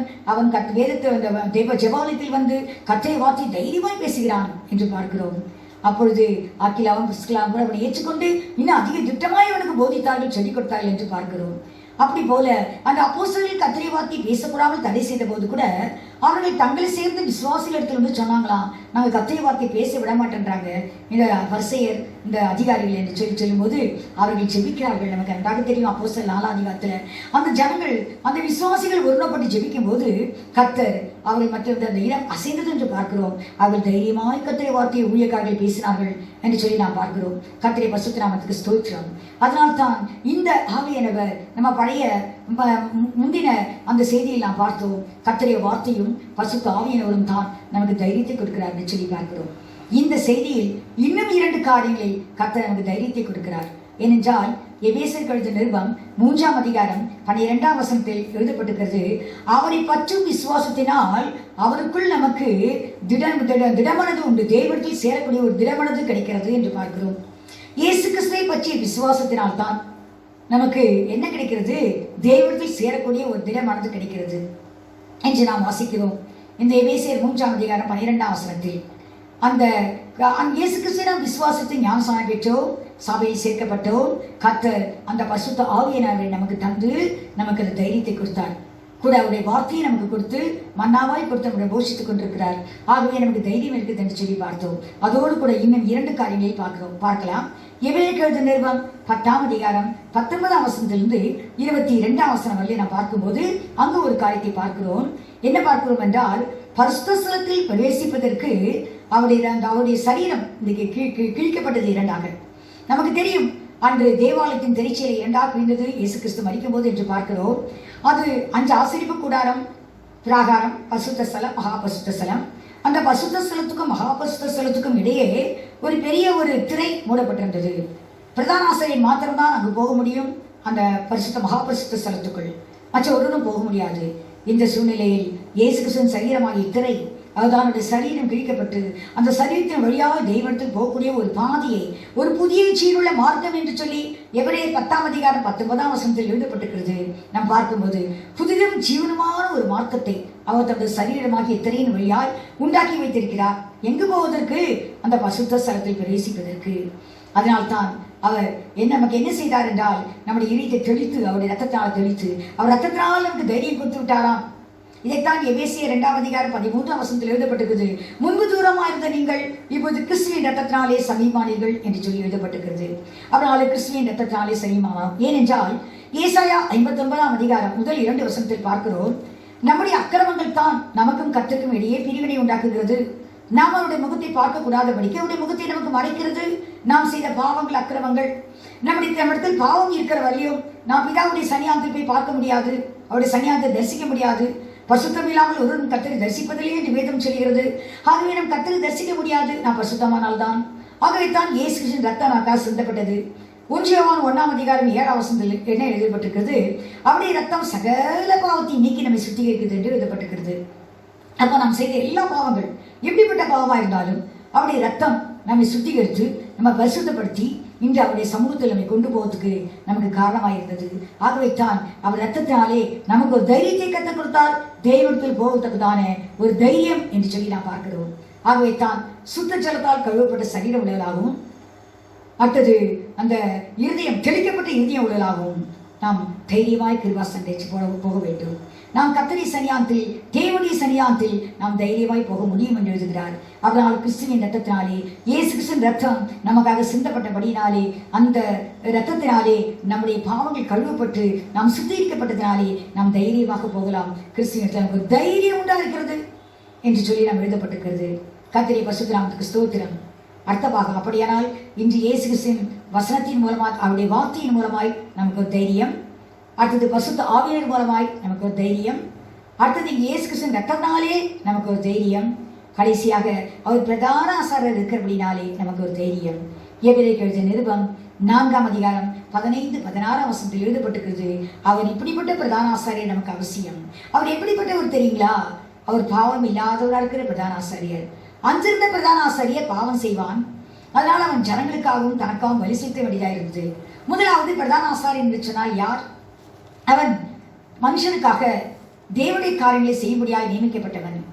மனுஷனை தேவனிடத்தில் சேர்க்கும்படியாய், மனுஷனுக்காக தேவனுடைய காரியங்களை செய்யும்படியாய் நியமிக்கப்பட்டவன் தான் பிரதான ஆசாரியன் என்று எபிரேயர் 5:11 எழுதப்பட்டிருக்கிறது. அப்படியானால் இன்று பலிகளையும் காணிக்கையும் செலுத்தபடித்தான் பிரதான ஆசாரியன் இருக்கிறார் என்று எழுதப்பட்டிருக்கிறது. ஆனால் இன்று ஒரு பிரதான ஆசாரியன் நாம் தான் செய்த பாவத்துக்கு ஏற்றபடி பலியை கொண்டு வர வேண்டும், காணிக்கை கொண்டு வர வேண்டும். அவனதை பலி செலுத்தி நம்மை தேவனோடு ஒப்புரவாகுவான். ஆனால் இந்த பிரதான ஆசாரியர் எப்படி தெரியுமா இருக்கிறாரு? அவர் பாவமே செய்யாதவர், ஆகவே பலி செலுத்த வேண்டிய அவசியமே இல்லை. அவர் தன்னையே பலியாக ஒப்பு கொடுத்தார். நமக்காக நம்மேல் வைத்த அன்பினால் தம்மையே பலியாகவும் காணிக்காகவும் ஒப்பு கொடுத்தாராம். அதனால தான் நாம் பார்க்கிறோம், இவர் பாவம் இல்லாத இருக்கிற பிரதான ஆசாரியர் தான் நமக்கு ஏற்றவர். இந்த பிரதான ஆசாரியர் நமக்காக என்ன செய்கிறார்? நமக்காக வேண்டல் செய்கிறார், நமக்காக பரிந்து பேசுகிறார். பிரதான ஆசாரியர் வேலை தான். இதை செய்து கொண்டிருக்கிறபடினால் நாம் தைரியமாய் கிருபாசனை சேரக்கடவோம். எபிரேயர் 4:16 எழுதப்பட்டிருக்கிறது. அது என்ன எழுதுகிறார் என்றால், நாம் அந்த இப்படிப்பட்ட வாக்குத்தத்தங்கள், அதாவது நாம் தைரியமாய் கிருபாசனை சேரக்கடவோம். இப்படிப்பட்ட பிரதான ஆசாரியர் நமக்கு இருக்கிறபடினால் நாம் என்ன செய்யலாம்? பயமில்லாதபடிக்கு நாம் தைரியமாய் கிருபாசனை சேரக்கடுவோம், தெய்வத்தில் சேருவோம். ஏனென்றால் அந்த நாட்களில் தெய்வத்தில் பிரதான கிருபாசன் தண்டை ஒருவரும் வர முடியாது. லேவியராகமம் 16:2 கத்த சொல்கிறார், மோசையை பார்த்து சொன்னார், நீ ஆரோனிடத்தில் சொல்லு, அவன் எப்போதும் கிருபாசன் வர முடியாது, வரக்கூடாது என்று சொல்லு என்று சொன்னார். ஆனால் இப்பொழுது நீங்களும் நானும் எப்பொழுது வேணாலும் நாம் அந்த கிருபாசனை போய் ஜெபம் பண்ண முடியும். ஏற்ற சமத்தில் இரக்கத்தை பெறவும், சகாயம் செய் கிருபை அடையும், தைரியமாய் கிருபாசனை சேர்க்கணும் என்று சொல்லி எபிரேயர் 4:16 எழுதப்பட்டிருக்கிறது. ஆகவே நாம் இறக்க வேண்டுமா? சகாயம் செய்யும் கிருபை வேண்டுமா? கர்த்தருடைய சகாயம் நமக்கு தேவையா? இரக்கம் நமக்கு தேவையா? தைரியமாக எந்த நேரத்திலையும் நம்ம போய் பிதாவின் சன்னியாசத்தில் போய் அவர்கிட்ட கேட்க முடியும். ஏனென்றால் நம்முடைய பிரதான ஆசாரியர் நமக்காக வேண்டல் செய்கிறதும் நமக்காக பரிந்து பேசுவதுமா இருக்கிறார். ஆகவே இப்படிப்பட்ட பிரதான ஆசாரியர் இருக்கு அப்படின்னால் நமக்கு ஒரு பெரிய தைரியம் உண்டாகிறது. ஆகவே கர்த்தர் இந்த விதத்திலெல்லாம் நமக்கு தைரியத்தை உண்டு பண்ணனால நம்ம தைரியமாய் எப்போதுமே இருக்க வேண்டியது அவசியம். நாம் செய்கிற ஒவ்வொரு காரியத்துக்கும் பரலோகத்தில் பலனுண்டு என்று தைரியத்தை ஒருத்து கொடுத்தான் நாம் இந்த உலகத்தில் வாழ்ந்து கொண்டிருக்கிறோம். இதைத்தான் பவுலப்போஸ்தலன் சொல்லும்போது சொல்கிறார். 2 கொரிந்தியர் 5:4 சொல்கிறார், இந்த கூடாரத்தில் இருக்கிற நாம் பாரம் சுமந்து தவிக்கிறோம். இந்த கூடாரம் எது? அதுதான் சரீரமாகிய இந்த கூடாரம். நாம் வாசம் பண்ணி கொண்டிருக்கிறோமே, இந்த அழிந்து போகிற சரீரம், மண்ணான சரீரம், இந்த உலகத்தில் வாழ்க்கிற பிசிக்கல் பாடி, இந்த உலகமான சரீரம். இந்த சரீரம் எப்படி இருக்குது என்றால், இந்த நோவுள்ள சரீரம், பலவீனமுள்ள சரீரம். யோபு சொல்கிறார், மாம்சம் இருக்கிற வழியே நோவு இருக்கும் என்று சொல்லி. ஆகவே இந்த மாம்சத்தில் அதிக பலவீனங்கள். ஆகவே தான் அந்த சரீரத்தை நாம் பாரம் சுமந்து தவிக்கிறோம். ஆனால் அந்த சரீரத்தை விட்டு நாம் கலைந்து போடலாம் என்றால் இது முடியாது. ஏனென்றால் கர்த்தர் ஒரு காரியத்துக்காக கர்த்தரை பிள்ளைகளுக்கு இந்த சரீரத்தை கொடுத்து வைத்திருக்கிறார். என்னவென்றால் கொலோசையர் 3ஆம் அதிகாரம் 4ஆம் வசனத்தில் எழுதப்பட்டிருக்குது, நம்முடைய ஜீவனாகிய கிறிஸ்து வெளிப்படும் போது என்று எழுதப்பட்டிருக்கிறது. இயேசு கிறிஸ்து வரப்போகிறார். நம்முடைய ஜீவனாகிய கிறிஸ்து, அந்த கிறிஸ்து வெளிப்படும் போது நம்ம மகிமையிலே அவரோடு கூட செல்ல போகிறோமாம். அப்பொழுது இந்த சரீரம் அவருடைய ஜீவனாலே விழுங்கப்பட போகிறது. இந்த சரீரம் மரணத்துக்குரிய இந்த சரீரம், இந்த மரணமானது அந்த கிறிஸ்துவின் ஜீவனாலே விழுங்கப்பட்டு அந்த சரீரம் ஒரு விண்ணவருடைய சாயலை அடைய போகிறது. அதுதான் மறுரூபம். இதற்காகத்தான் அந்த சாயலை கற்றுக் கொடுத்து விட்டிருக்கிறார். இந்த மண்ணான ரூபத்தை நமக்கு தந்து இருக்கிறார். அதுவரை நமது சரீரத்தை நாம் அந்த சரீரத்திலிருந்து விடுபட முடியாது. ஒருவேளை பலவீனம் இருக்கலாம், பாரசமும் தவிக்கலாம். அந்த சரீரத்தை கலைந்து போட வேண்டும் என்று நாம் விரும்ப முடியாது. விரும்பினாலும் அது நடக்காது. அந்த நாள் வரவரையும் இயேசு கிறிஸ்துவாகிய ஜீவன் வரும்போது இந்த மரணம் ஜெயமாக விழுங்கி, நம்முடைய சரீரத்துடைய மரணத்தை ஜெயமாக ஒரு விழுங்கி நமக்கு ஒரு புது சரீரத்தை கொடுக்க போகிறார். அதான் மறுரூபமாக்கப்பட்ட ஒரு சரீரம், வானவருடைய சாயல். அந்த சாயலை நாம் பெறும் வரலையும் இந்த சரீரத்தை நாம் இருக்கத்தான் வேண்டும். ஆனால் ஒன்று மாத்திரம் அவர் எழுதுகிறார், இந்த சரீரத்தில் நாம் இருக்கும்போது தைரியமாகவே இருக்கிறோம். நாம் தேவனோடு குடியிராமல் போனாலும், நாம் உலகத்தில் குடியிருந்தாலும் தைரியமாகவே இருக்கிறோம். என்ன தைரியமா இருக்கிறோம்? நாம் கர்த்தரோடு கூட இருக்க போகிறோம் என்ற ஒரு தைரியம். அதனால் நாம் செய்ய வேண்டியது என்ன? நாம் அந்த உலகத்தில் இருக்கும்போது அவர் சொல்கிறார், கர்த்தருக்கு பிரியமானதே செய்ய நாடுகிறோம். இந்த சரீரத்தை பாதுகாத்து பரிசுத்தமாய் பாதுகாத்துக் கொள்வது அவசியம். ஏனென்றால் கிறிஸ்துவின் நியாயசனத்துக்கு முன்பாக நாம் நிற்க வேண்டும். ஆகவே அந்த சரீரத்தை நாம் பாதுகாத்துக் கொள்வது அவசியம். அந்த சாயில் நாம் கர்த்தரை சந்திக்க போகிறோம். ஆகவே 1 யோவான் 3ஆம் அதிகாரம் 2ஆம் வசனத்தில் என்ன சொல்கிறார்? அவர் மேல் இப்படிப்பட்ட நம்பிக்கை வைத்திருக்கிற எவனும் அவர் சுத்தமுள்ளதா இருக்கிறது போல தன்னையும் சுத்தி வைத்துக் கொள்கிறான். அவன் தன் சரீரத்தை பசுத்தமாய் ஆண்டு கொள்ள கடமைப்பட்டிருக்கிறோம். இதைத்தான் 1 தெசலோனிக்கேயர் 4ஆம் அதிகாரம் 3ஆம் வசனத்தில் சொல்லப்பட்டிருக்கிறது. 1 தெசலோனிக்கேயர் 4:3 நீங்கள் பசுத்தமுள்ளவராய் இருக்க என்பது தேவனுடைய சித்தமா இருக்கிறது. அதனால் தேவனுடைய சித்தம் என்ன? நாம் பசுத்தமா இருக்க வேண்டியது. ஆகவே நீங்கள் அஞ்ஞானிகளைப் போல மோக இச்சைக்குட்பட்டு இந்த சரீரத்தை நீங்கள் தீட்டுப்படுத்தாதபடி, அசுத்தப்படுத்தாதபடி, பாவத்துக்கு இடக்கூடாதபடி இந்த சரீர பாண்டத்தை கனமாயும் அடுத்தது பசுத்தமாயும் ஆண்டு கொள்ள நம்ம அறிந்து கொள்ள வேண்டியது அவசியம். அதனால்தான் கர்த்தர் பசுத்தாவியானவரை தந்திருக்கிறார். இந்த சரீரத்தை நாம் பசுத்தமாய் காத்துக்கொள்ளத்தான். இதனால்தான் கலாத்தியர் 6ஆம் அதிகாரம் 9-10 வசனத்தில் என்ன எழுதப்பட்டிருக்கிறது? மாம்சத்தின்படி விதைக்கிறவன் மாம்சத்தினால் அழிவ இருப்பான், ஆவியின்படி விதைக்கிறவன் ஆவியினாலே நித்திய ஜீவனை அடைவான் அறுப்பான் என்று எழுதப்பட்டிருக்கிறது. ஏனென்றால் மாம்சத்தினை விதைக்கிறவன் என்றால் மாம்சத்தின் கிரியைகளை செய்து கொண்டு, மாம்சத்தின் கிரியைகளை நாம் செய்து கொண்டு போவனால் மனுஷ மார்க்கமாய் நடந்து மாம்சத்தின் குணங்கள், மனுஷிக தன்மைகள், ஜென்ம சுபாவங்கள், மாம்சத்தின் சிந்தை, எண்ணங்கள், கிரியைகள் இவைகள் நம்மிடத்தில் காணப்படுமானால் நாம் அழிவைத்தான் அறுக்க முடியும். ஆனால் ஆவியின்படி நாம் நடப்போமானால் ஆவிக்கேற்ற சிந்தை, ஆவிக்கேற்றபடி நம்முடைய கிரியைகள் கர்த்தருக்கு பிரியமான காரியத்தை செய்கிறது. எபேசு சபைக்கு பவுல் சொல்கிறார், தேவனுக்கு பிரியமானது என்னது என்று சொல்லித்து பாருங்கள் என்று சொல்லி, அப்படி கர்த்தருக்கு அன்னைக்கு தாவீது ஜெபிக்கிறார், இந்த நல்ல ஆவி எனக்கு தேவனுக்கு பிரியமாய் என்னை நடத்தட்டும் என்று சொல்லி, அப்படி கர்த்தருக்கு நாம் பிரியமாய் பசுத்தமாய் ஜீவிக்கும் போது நாம் நிச்சயமாய் ஆவிக்கேற்ற காரியங்களை நாம் நித்திய ஜீவனை அறுப்போம் என்று சொல்லி நாம் பார்க்கிறோம். கர்த்தருடைய பரிசுத்தத்துக்கு ஸ்தோத்திரம். ஏனென்றால் அவர் சுத்தமுள்ளவராக இருக்கிறது போல நாமும் சுத்தமுள்ளவராக இருக்க வேண்டும் என்று சொல்லி 1 பேதுரு 1ஆம் அதிகாரம் 15-14 எழுதப்பட்டிருக்கிறது. நடக்கிற எல்லாவற்றிலையும் நாம் பசுத்தமாக இருக்க வேண்டும். அதற்காகத்தான் கர்த்தர் பசுத்தாவியை கொடுத்து நம்மை ஒரு ஆலயமாய் மாற்றி வைத்திருக்கிறார். இந்த ஆவியானவர் கேட்கிற ஒவ்வொரு வார்த்தைக்கும் நம்மை கீழ்ப்படிய பண்ணி நம்ம அந்த பசுத்தத்தின் மேல் பசுமடைய நமக்கு உதவி செய்ய வேண்டும். இதைத்தான் 2 தெசலோனிக்கேயர் 2ஆம் அதிகாரம் 13ஆம் வசனம் 14ஆம் வசனத்தில் நாம் வாசிக்கிறோம். நீங்கள் பசுத்த ஆவியினாலே பரிசுத்தமாக்கப்பட்டோம். அடுத்தது சத்திய வசனத்தை கேட்கிறதுனாலும் ரட்சிப்பு நம்மில் நிறைவேற வேண்டுமாம். அதுக்காக கர்த்தரை நான் ஸ்தோத்திரிக்கிறேன். கர்த்தர் இந்த ரட்சிப்புக்கு உங்களை தெரிந்து கொண்டார். ஆகவே நானும் தேவனை எப்போதும் மையப்படுத்துகிறேன் என்று சொல்லி பவுல் அப்போஸ்தலன் சொல்கிறார். நாம் வாசிக்கிறோம் 2 தெசலோனிக்கேயர் 2ஆம் அதிகாரம் 13ஆம் வசனம் 14ஆம் வசனத்தில் எழுதப்பட்டிருக்குது. பிரியமான சகோதரரே, ஆவியினாலே பரிசுத்தமாக்கப்படுகிறதுனாலும் நீங்கள் அந்த சத்திய வசனத்தை கேட்கிறதுனாலும் ரட்சிப்பு உண்டாகும்படி தேவன் உங்களை அழைத்தபடினாலே நான் கர்த்தரை உங்களுக்கு நன்றி செலுத்துகிறேன் கர்த்தருக்கு என்று சொல்கிறார். கர்த்தரை பரிசுத்தத்துக்கு ஸ்தோத்திரம். ஆகவே நாம் தைரியமா இருக்க வேண்டும். இந்த உலகத்தில் இருக்கும்போது நாம் கிறிஸ்துவோடு கூட குடியில்லை, ஆனாலும் நாம் தைரியமா இருக்க விரும்புகிறோம் என்று பவுல் அப்போஸ்தலன் சொல்கிறார் 2 கொரிந்தியர் 5. என்ன தைரியம் என்றால் நாம் கர்த்தர் வரும்போது பரலோகத்துக்கு போக போறோம். ஆகவே நம்முடைய கிரியைகளெல்லாம் கர்த்தருக்கு பிரியமா இருக்க வேண்டும். அதுக்காகத்தான் அவர் ஆவியினர் தந்திருக்கிறார். ஆகவே நாம் தைரியமா இருக்க வேண்டும். அவருக்கு பிரியமான காரியத்தை மாற்ற நாம் செய்ய வேண்டும் என்று சொல்லி நாம் பார்க்கிறோம். கர்த்தருடைய பரிசுத்தத்துக்கு ஸ்தோத்திரம். 1 யோவான் 3ஆம் அதிகாரம் 20ஆம் வசனம் 21ஆம் வசனத்தில் ஒரு காரியத்தை பார்க்கிறோம். இரண்டாவது, இதெல்லாம் எதை குறிக்கிறது என்றால் கர்த்தர் நமக்கு மேல ஒரு 2 காரியத்தின் மூலமா தைரியத்தை உண்டாக்கி வைத்தார். முதலாவது வசனத்தின் மூலமா தைரியம், பரிசுத்த ஆவியினர் மூலமா தைரியம் என்று போன செய்தியில் பார்த்தோம். இந்த செய்தியில் அவருடைய சரீரம் கிழிக்கப்பட்டு அவர் ரத்தம் சிந்தினபடினாலே அந்த ரத்தத்தினாலே நமக்கு ஒரு தைரியம் உண்டாகிறது. அதுக்கு அடுத்தது ஒரு பிரதான ஆசாரியர் இருக்கப்படினால் அடுத்த ஒரு தைரியம், நாம் தெய்வத்தில் எப்போது வேணாலும் போகலாம். நமக்காக பிரதிபிக்க கூடாத பிரதான ஆசாரியர் இல்லை, அவர் பிரதிபிக்கிற பிரதான ஆசிரியர். இதைத்தான் நாம் எபிரேயர் 4ஆம் அதிகாரம் 15-16 வாசித்தோம். கர்த்தருடைய பரிசுத்த நாமத்துக்கு ஸ்தோத்திரம்.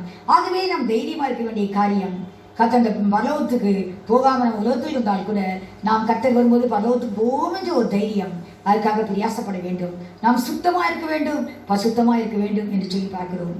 ஏன்னா கர்த்தர் பசுத்தமா இருக்கிறார். நாம் நடக்கையில எல்லாவற்றிலும் பசுத்தமா இருக்க வேண்டும். ஆகவே தான் 1 கொரிந்தியர் 3:16-17 கூட சொல்லும்போது பவுல் சொல்கிறார், நீங்கள் தேவனுடைய ஆலயமா இருக்கிறீர்கள், தேவனுடைய ஆவியினர்கள் வாசமா இருக்கார் சொல்லி அறியாதிருக்கிறீர்களா?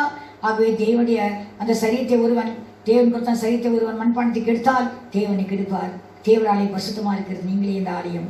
ஆகவே இதை பசுத்தமாய் காத்துக்கொள்ள வேண்டியது நம்முடைய பொறுப்பு. நாம் தைரியமாய் கர்த்தரை சந்திக்க வேண்டுமானால். இரண்டாவது, எபிரேயருக்கு எழுதின நிருபம் 3ஆம் அதிகாரம் 20ஆம் வசனம் 21ஆம் வசனத்தில் பார்க்கிறோம். நம்முடைய இருதயமே நம்மை குற்றவாளி தீர்க்குமானால் நாம் கர்த்தரிடத்தில் தைரியம் கொள்ள முடியாது. நாம் இருதயமே நம்மை குற்றவாளி தீர்க்காதிருந்தால் நாம் தேவனிடத்தில் தைரியம் கொண்டு போக முடியும். ஏனென்றால் அவர் இருதயங்களை சொரித்து பார்க்கிற கர்த்தர். ஏன் அவர் இருதயத்தை பார்க்கிறார்? ஒவ்வொரு இருதயங்களையும் ஆழங்களையும் அறிந்து கொண்டிருக்கிறார். ஏனென்றால் அவனுக்கு நீ செய்திகளின் பலனை அவனுக்கு கொடுக்க முடியாது. கர்த்தர் அந்த இருதயங்களை ஆராய்ந்து பார்க்கிற தேவனா இருக்கிறார். ஆகவே தான் இந்த இருதயம் கர்த்தருக்கு முன்பாக செம்மையா இருக்க வேண்டும். நம் இருதயமே நம்ம குற்றவாளியை தீர்க்குமானால், நம்முடைய இருதயம் சில சமயம் பாருங்க, நம்ம செய்த பாவம் சில சமயங்கள்ல நம்மை உறுத்தி கொண்டே இருக்கணும். நம் தைரியமாய் கர்த்தருடைய சன்னிதானத்தில் போய் ஜெபிக்க முடியாது. அப்போது என்ன செய்வோம்? கர்த்தருடைய சமூகத்தில் போய் நம்ம ஜெபிக்கணும்னா நம்மளால் இந்த பாவம் மன்னிக்கப்பட வேண்டும்.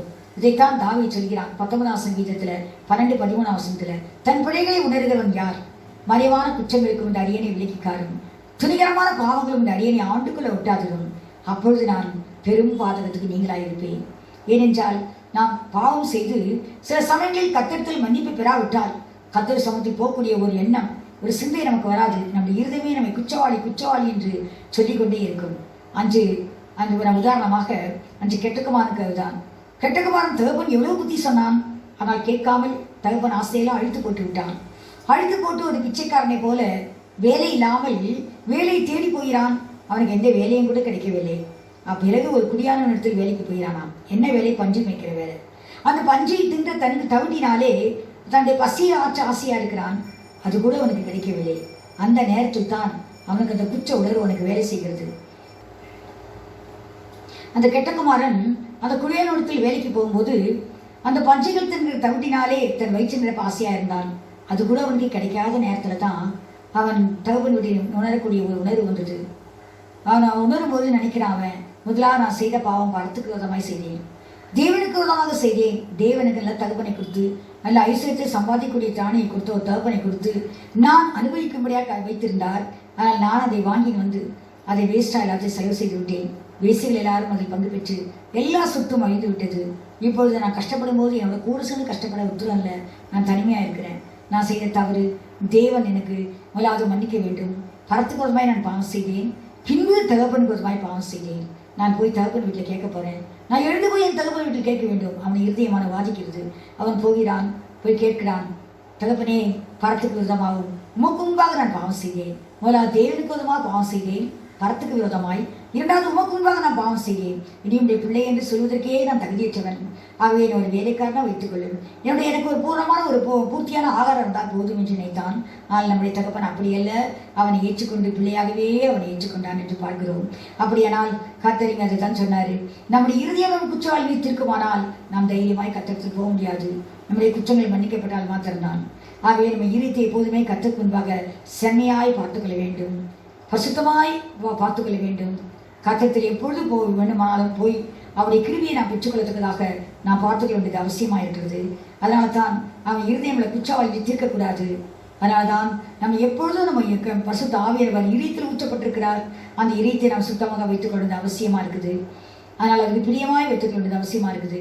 அதுதான் தெசலோனிக்கேயர் எழுதும்போது எழுதுகிறார், சமாதானத்தின் தேவன் தாமே முற்றிலும் உங்களை பரிசுத்தமாக்குவாராக, உங்கள் ஆவி ஆத்மா சரீரம் முழுவதும் அவன் குற்றமற்றதாக இருக்கும்படி காக்கப்படுவதாக. உங்களை அழைக்கிறவர் உண்மையுள்ளவர், அவர் அப்படியே செய்வார். ஏனென்றால் கர்த்தர் அழைத்தது குற்றமில்லாத நிலைமையில் நாம் ஆசீர்வாதத்தை பெற்றுக்கொள்ள வேண்டும் என்று சொல்லி, அதனால்தான் குற்றமில்லாத இரத்தத்தினாலே நம்மை கழுவி சுத்திகரித்தார், பரிசுத்தப்படுத்தியிருக்கிறார். ஆகவே நம் குற்றமில்லாத ஒரு மனசாட்சியோடு கூட இருந்தால் தான் ஒரு தைரியமா இருக்க முடியும். அடுத்தது பார்க்கிறோம், ஒரு எபிரேயர் நிறுவம் 13ஆம் அதிகாரம் 5ஆம் வசனம் 6ஆம் வசனத்தில் அடுத்த தைரியத்தை பார்க்கிறோம். இது 3வது தைரியம். முதல் தைரியம், நாம் உலகத்தில் இருக்கும் போது நாம் கட்டத்தில் குடியில்லாமல் இருந்தாலும் தைரியமா இருக்கிறோம். என்ன தைரியம் தெரியுங்களா? பரிசுத்த ஆவியானவர் நமக்கு தந்திருக்க அப்படினால் நாம் அவருக்கு பிரியமாய் ஜீவிக்க வேண்டும். அப்பொழுதுதான் நாம் கர்த்தர் வழியில போக முடியும். அதனால நம்ம தைரியமா இருக்கணும். 2வது தைரியம், நம்முடைய இருதயங்களை குற்றாலி தீர்த்தால் நாம் தைரியமாய் கர்த்தத்தில் போக முடியாது. நம்முடைய குற்றங்களை கர்த்தத்தில் அறிக்கை செய்து விட்டு இறக்கத்தை பெற்றுக்கொண்டு கர்த்தரிடத்தில் நாம் குற்றமற்ற ஒரு மனசாட்சியோடு தைரியமா இருக்க முடியும் கர்த்தரோடு. 3வது தைரியம் பார்க்கிறோம். எபிரேயர் 13ஆம் அதிகாரம் 5ஆம் வசனம் 6ஆம் வசனத்தில் பார்க்கிறோம். என்ன பார்க்கிறோம் என்றால், நீங்கள் பணாசை இல்லாதவளாய் உங்களுக்கு இருக்கிறவர்கள் போதும் என்று எண்ணுங்கள், நான் உன்னை விட்டு விலகுவதில்லை, உன்னை கைவிடுதல் என்று சொல்லியிருக்கிறாரே. ஆகையால் நாம் சொல்ல முடியும், கர்த்தனுக்கு சகாயர் மனுஷனுக்கு என்ன செய்வான் என்று சொல்லலாமே. நாம் தைரியம் கொண்டு, அங்கு ஒரு வார்த்தை சொல்லப்பட்டிருக்கிறது, ஆகையால் நாம் தைரியம் கொண்டு 6ஆம் வசனத்துல கர்த்தனுக்கு சகாயர் மனுஷனுக்கு என்ன செய்வான் என்று சொல்லலாமே. நம்ம கர்த்தருடைய பிள்ளைகளுக்கு பண ஆசை இருக்கக்கூடாது. பணம் எல்லாவற்றுக்கும் உபயோகமானதுதான். ஆனால் பண ஆசை எல்லா தீமைக்கும் வேறு என்று சொல்லி 1 தீமோத்தேயு 6ஆம் அதிகாரம் 10ஆம் வசனத்தில் 9-10 எழுதப்பட்டிருக்கிறது. பண ஆசை எல்லா தீமைக்கும் வேறா இருக்குது. என்றால் இன்னைக்கு பணத்தை சம்பாதிக்க வேண்டும் என்ற ஆசை இருந்துதான் லஞ்சம், வட்டி இதெல்லாம் அவர்கள் வாங்கி இன்னைக்கு கர்த்தருக்குள்ளமாய் பாவம் செய்து அதை அனுபவிக்க முடியாத சாபங்களை பெற்றுக்கொள்கிறோம். ஆகவே தான் அதை என்ன செய்தான், அநேக தங்களை உருவ குத்தி கொண்டிருக்கிறார்களாம். அநேக இது ஒரு கண்ணியை போல இருக்கிறது என்று சொல்லி பவுல் சொல்கிறார் தீமோத்தேயு மூலமாய். அப்போ இந்த தீமோத்தேயுக்கு சொல்லும்போது சொல்கிறார் 1 தீமோத்தேயு 6:9-10. அதனால கர்த்தருடைய பிள்ளைகளுக்கு இந்த பண ஆசை இருக்காது, இருக்கக்கூடாது. கர்த்தர் கொடுத்தது போதும். கர்த்தர் தினந்தோறும் நம்ம தேவையை சந்தித்து விடுகிறார். அழகா சொன்னாரு, நீ நாளை தினத்துக்காக கவலைப்படாத, நாளை தினம் தன்னுடையக்காக கவலைப்படும், அந்தந்த நாளுக்கு அதன் பாடு போதும். அவன் அந்த நாள் கவலைப்படும், அந்த நாளுக்குரிய தேவைகளுக்காக நாம் கவலைப்பட வேண்டிய அவசியம் இல்லை. நாம் கர்த்தருடைய பிள்ளையா இருப்போமானால் நிச்சயமாய் கர்த்தர் அந்தந்த நாளுக்கு நமக்கு படியிழந்து கொடுக்கிற தேவன். அழகா அந்த வனாந்தத்தில் கர்த்தர் அன்னன்னைக்கு இந்த ஜனங்களுக்கு தேவையான மன்னாவை கொடுத்து வந்தாரே. அதிகமாய் எடுத்தவனுக்கு குறைவானதும் இல்லை, குறைவாய் எடுத்தவனுக்கு அதிகமானதும் இல்லை. ஒவ்வொருக்கும் ஓவர் அளவு அது தேவை. அந்த தேவையான அளவை கர்த்தர் அவளுக்கு சப்ளை பண்ணி கொண்டிருந்தார். அந்த தேவன் இன்றும் ஜீவிக்கிறவர். அவருடைய கண் குறுகவே இல்லை. நம்முடைய தேவையை அந்தந்த நேரத்தில் அவர் போதுமானவர்கள் நமக்கு கொடுத்து கொண்டிருக்கிறார். ஆகவே கர்த்தர் கொடுத்தது போதும் என்று எண்ணுவோமானால் நாம் கர்த்தரை மையப்படுத்துவோம், கர்த்தருக்கு நன்றி செலுத்துவோம். கர்த்தர் இன்னும் நம்மை ஆசீர்வதித்து அதை பெருக செய்வார். என்றால் அன்னைக்கு அவர் கையில் இருந்தது 5 அப்பம் 2 மீன் தான். ஆனால் 5000 புருஷர்களும் ஸ்திரீகளும் சாப்பிட கர்த்தர் அதை ஆசீர்வதித்து கொடுத்தாரே. அவர் நேற்றும் இன்றும் என்றும் ஆதரவாக இருக்கிறார் அல்லவா? அழகா சொன்னாரே அந்த வசனத்துல, நான் உன்னை விட்டு விலகுவதில்லை, உன்னை கைவிடுவதில்லை என்று சொல்லியிருக்கிறாரே. ஆகையால் நாம் தைரியம் கொண்டு. ஆகவே நமக்கு ஒரு தைரியம் நமக்கு கொஞ்சமா இருந்தா கூட கர்த்தரை நோக்கி பார்க்கும்போது அவருடைய கரமதை ஆசீர்வித்து நம்ம அதை கொடுத்து கொண்டே இருப்பார். நம்ம தேவைகள் நிரம்ப. எல்லாரும் திருப்தியாய் சாப்பிட்டார்கள், ஒருத்தருக்கு கூட அறவே சாப்பிடல. மீதியான துணிக்கையும் நிறைய எடுத்தாங்க. ஒரு கூட கம்மியா இல்லை, 12 கூடை நிரம்ப. வார்த்தையை பாருங்க, நிரம்ப. கர்த்தர் அப்படி ஆஸ்வதிக்கிற தேவன். ஆகவே தான் நமக்கு பண ஆசை கர்த்தரை பிள்ளைகளுக்கு இல்லாமல் இருக்கும் போது நாம் தைரியமா சொல்ல முடியும், கர்த்தனுக்கு சகாயர் மனுஷனுக்கு என்ன செய்வான் என்று சொல்லலாமே. எந்த மனுஷனும் இது விரோதமாய் நமக்கு எதுவுமே செய்ய முடியாது. கர்த்தருடைய பரிசுத்த நாமத்துக்கு ஸ்தோத்திரம். ஆகவே தான் நான் பார்க்கிறோம், இங்கு 1 யோவான் 2ஆம் அதிகாரம் 28ஆம் வசனத்துல பார்க்கிறோம். என்ன பார்க்கிறோம் என்றால், இப்படி இருக்க பிள்ளைகளே, அவர் வருகையில் அவருக்கு முன்பாக நாம் வெட்கப்படாமல் இருக்கும்படிக்கு, தைரியமா இருக்கும்படிக்கு அவர்கள் நிலைத்திருங்கள். அடுத்தது நாம் தைரியமா இருக்க வேண்டுமானால் அவர்கள் நிலைத்திருக்க வேண்டும். 3வது காரியம், நாம் தைரியமாய் கர்த்தர் வருகையில் காணப்பட வேண்டுமானால் நாம் அவர்கள் உலகத்தில் இருக்கும்போது அவர் நிலைத்திருந்தால், அந்த ரட்சிப்பில் நிலைத்திருந்தால், அழகா சொல்றாரு யோவான் சுவிசேஷம் 15ஆம் அதிகாரம் 4ஆம் வசனத்தை 6ஆம் வசனம் பார்க்கும்போது அழகா சொல்றாரு, முதலாவது என்னை நிலைத்திருங்கள், நான் உங்களை நிலைத்திருப்பேன். நான் உங்களை நிலைத்திருக்கிறேன், நீங்கள் நிலைத்திருங்கள் என்று சொல்லல. நீங்கள் நிலைத்திருங்கள், நான் உங்களை நிலைத்திருப்பேன். நாம் கர்த்தரில் நிலைத்திருப்போமானால் அவர் செடி, நாம் கொடி. செடியானது கொடியானது செடியில் நிலைத்திருந்தால் அது மிகுந்த கனிகளை கொடுக்கும். என்னை இல்லாமல் அவர் ஒன்று செய்யக்கூடாது என்று சொல்கிறார். என்றால் அவர் செடியாக இருக்கிறார், நாம் கொடி. நம்மால் தனியாக நிற்க முடியாது, ஒரு மேல் சார்ந்து கொண்டுதான் இருக்க முடியும். அதான் கர்த்தர் மேல் சார்ந்து கொண்டுதான் இருக்க முடியும். நாம் கொடியா இருக்கிறனால செடியாகி அவர்கள் சார்ந்து கொண்டு போவனால் அவர் இல்லாமல் நாம் எதுவும் செய்ய முடியாது. அவர் தான் நமக்காக எல்லாம் செய்ய வேண்டும். அவரை சார்ந்து நிலைத்திருப்போமானால் நாம் இந்த கனிகளை கொடுக்க முடியும். அவர் நிலைத்திருக்க வேண்டும் என்றால் அது சேர்ந்து இணைந்து ஐக்கியப்பட்டு கொஞ்சம் கூட கேப் இல்லாமல் அப்பதான் அந்த வேர் அது உறிஞ்சிக்கிற தண்ணீர் எல்லா பாகத்துக்கும் சப்ளை பண்ணப்படும். அந்த இலைகள் தான் ஆக்சிஜன் தயாரிக்கிறது என்று பார்க்கிறோம். அந்த சூரிய வெளிச்சத்தில் அந்த இலைகள் ஆக்சிஜன் தயாரித்து அந்த செடிகளுக்கெல்லாம் அனுப்புதுன்னு பார்க்குறோம். அப்போ நம்ம நிலைத்திருந்தால்தான் செடி முழுதும் வேரும் சாரமும் எல்லாத்துக்கும் நம்ம பங்காக இருக்க முடியும். வேருக்கும் சாரத்துக்கும் உரியலாக இருக்க முடியும். அதில் ஐக்கியமில்லாவிட்டால் அது எந்த பாகம் ஐக்கியமில்லாமல் இருக்குதோ அந்த பாகம் காய்ந்து போகும். பாருங்க, அது பச்சையாக இருக்காது செடியில். எந்த பாகத்துக்கு சப்ளை இல்லையோ, எந்த பாகம் தனித்து விடப்பட்டிருக்கிறதோ, எந்த பாகத்தில் வெட்டப்பட்டிருக்கிறதோ அது காய்ந்து போயிடும், காய்ந்து உலர்ந்து போயிடும். அது சுட்டரிக்கப்படுவதுதான் அதனுடைய முடிவு என்று எழுதுகிறார். ஆகவே கர்த்தரில் நிலைத்திருந்தால் மாத்திரம் இது நிலைத்திருந்தால் என்று சொல்லும்போது விசுவாசத்தில், தேவ வசனத்தில், கர்த்தர் எல்லா காரியங்களிலும் நாம் நிலைத்திருக்க வேண்டியது ரொம்ப அவசியமான காரியமாக இருக்குது. அதனால தான் நாங்கள் சொல்கிறார் அவரு எல்லாவற்றிலும் நாம் நிலைத்திருக்க வேண்டும். ரட்சிப்பில் அது பாருங்க, கற்பாறை நிலம் கொஞ்ச காலம் நிலைத்திருந்து அப்புறம் என்ன செய்தான், வாடி வதக்கி போயிடுது, காய்ந்து போகுது, தீந்து போகுது. ஆனால் கற்பாறை நிலம் ஆகாது. நாம் எப்போதும் நல்ல நிலமாக இருப்போமானால், உண்மையை நன்மையமான நிலமாக இருக்குமானால் எப்போதும் செழிப்பா அது காய்த்து கொண்டிருக்கும், கனிகள் வந்து கொண்டிருக்கும். அவர் தான் நீங்கள் சொல்கிறாரு நாம் எல்லாவற்றிலும் எப்படி இருக்க வேண்டும், நிறைந்திருக்க வேண்டும். அதனால தான் நாங்கள் பார்க்க உபதேசத்தில், விசுவாசத்தில், நாம் கற்று நிச்சயித்து கொண்டதில், தேவ வசனத்தில், சகோதர சிநேகத்தில் எல்லாவற்றிலும் நாம் நிலைத்திருக்க வேண்டுமாம். கர்த்தர் சொல்கிறார். 1 தீமோத்தேயு 2:19 ஒரு வசனத்தை சொல்றாரு. அது என்னன்னா, எப்போதுமே அதை நிலைத்திருக்க வேண்டும் என்றால் கிறிஸ்தவன் என்று சொல்கிறவன் அநியாயத்தை விட்டு விலக வேண்டும். அவனத்தில் அநியாயம் காணப்படக்கூடாது. அதுதான் அவனுக்கு முத்திரை என்று சொல்கிறார். அதுதான் ஒரு பெரிய அடையாளம். அப்படியானால் இதெல்லாம் நாம் இருக்குமானால், நாம் தைரியமாய் கர்த்தரில் நிலைத்திருப்போமானால், இந்த காலத்திலாம் நிலைத்திருப்போம், அநியாயம் காணப்படாமல் நாம் நீதி நியாயமும் செய்வோமானால், நீதியாக இருப்போமானால், தேவனுக்கு உகந்தனாய் இருப்போமானால், அவருடைய வருகையிலே நம்ம வெட்கப்படாமல் அவரை சந்திக்க முடியும். அதனால தான் எனக்கு சொல்கிறார், நீங்கள் அவருடைய வருகையில் இப்படி இருக்க பிள்ளைகளே, அவர் வருகையில் அவருக்கு முன்பாக நீங்கள் வெட்கப்படாமல் தைரியமாக இருக்கிறதுக்காக நீங்கள் என்ன செய்யுங்க, அவர் நிலைத்திருங்கள் என்று சொல்கிறார். 1 யோவான் 2:28 கடைசியாக பார்க்கிறோம். 1 யோவான் 4:17 பார்க்கிறோம். நியாய தீர்ப்பு வரப்போகுது. அதனால இந்த நியாய தீர்ப்பு நாளிலே நமக்கு தைரியம் உண்டாயிருக்கிறதுக்காக நாம் அவருடைய அன்பு நம்மை பரிபூர்ணப்பட வேண்டும். நியாய தீர்ப்பு நாள் சீக்கிரமாய் வரப்போகிறது. கர்த்தர் நியாயம் தீர்க்கிற நாள். அந்த நாள் வரப்போகிறபடினால் நாம் அவருடைய அன்பிலே பூர்ணமாக்கப்பட்டவர்களாக இருக்க வேண்டும். இதற்காக தெரியுமா, தைரியமாய் அவர் முன்பாக நிற்கிறதுக்காக, தைரியமாய் அவரை சந்திக்க முடியாய் நாம் என்ன செய்ய வேண்டும், அவருடைய அன்பில் பூர்ணப்பட வேண்டும். அன்பில் பூர்ணப்பட்டவன் தான் என்ன செய்வானால் கர்த்தருடைய வசனத்தை கை கொள்ளுவான். இயேசு கிறிஸ்து உலகத்தில் போச்சனாரு, அவன் அன்பா இருக்கணும்னு நினைச்சினால் நாம் எப்படி தெய்வத்தில் அன்பு கூற முடியும்?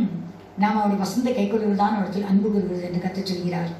யோவான் சுவிசேஷம் 14:23 சொல்றாரு, ஒருவன் என் கற்பனை கை கொண்டுட்டால் அவன் இடத்தில் நான் அன்பாயிருப்பேன், என் பிதாவும் அவன் இடத்தில் அன்பா இருப்பாரு. நாங்கள் அவனை எங்களை குறித்து அவனுக்கு அதிகமாய் வெளிப்படுத்தி கொடுப்போம். 23 சொல்றாரு, என் வசனத்தை கை கொள்ளுகிற இடத்தில் நானும் பிதாவும் அன்பாயிருப்போம், நாங்கள் அவனிடத்தில் வாசம் பண்ணுவோம் என்று சொல்லி. அதனால கர்த்தரிடத்தில் அன்பு கூறுகிற மனுஷன் நிச்சயமாய் கர்த்தருடைய வார்த்தையின்படியே நடப்பான்.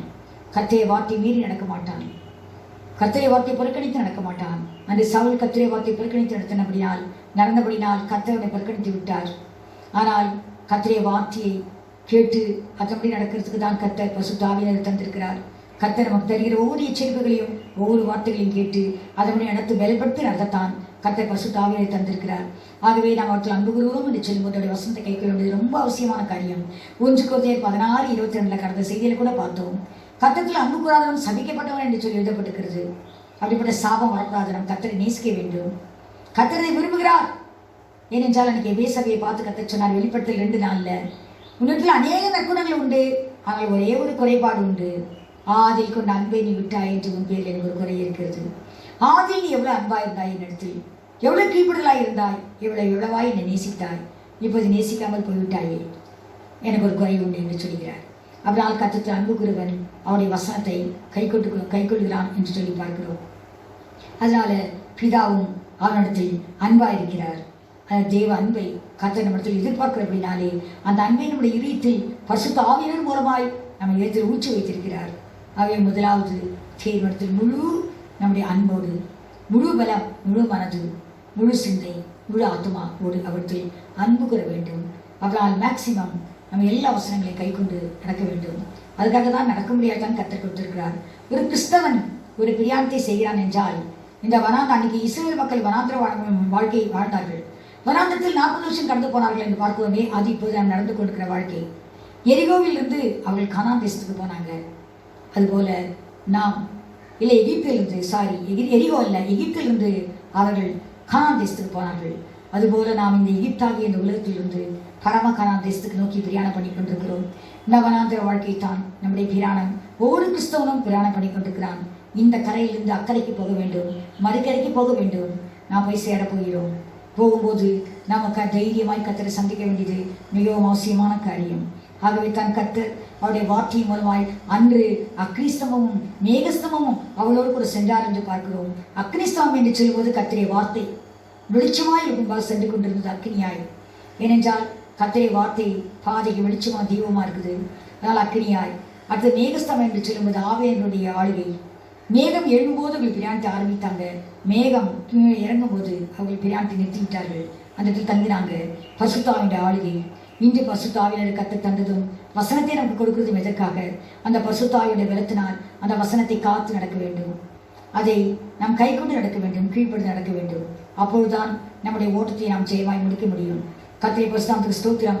கடைசியாக 2 பேதுரு 1ஆம் அதிகாரம் 5ஆம் வசனத்திலிருந்து 8ஆம் வசனம் வரையும் பார்க்கும்போது 8 காரியங்களை என்று சொல்கிறார். என்னவென்றால், முதலாவது விசுவாசம். இனி அதிக ஜாக்கிரதை உள்ளவர்களாய், நீங்கள் அதிக ஜாக்கிரதை உள்ளவர்களாய். முதலாவது விசுவாசம். அடுத்தது தைரியம்.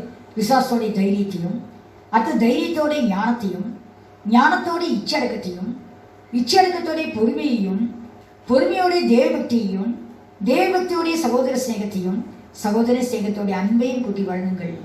8 காரியங்கள் இங்கு சொல்கிறார். விசுவாசத்தோடு தைரியம்.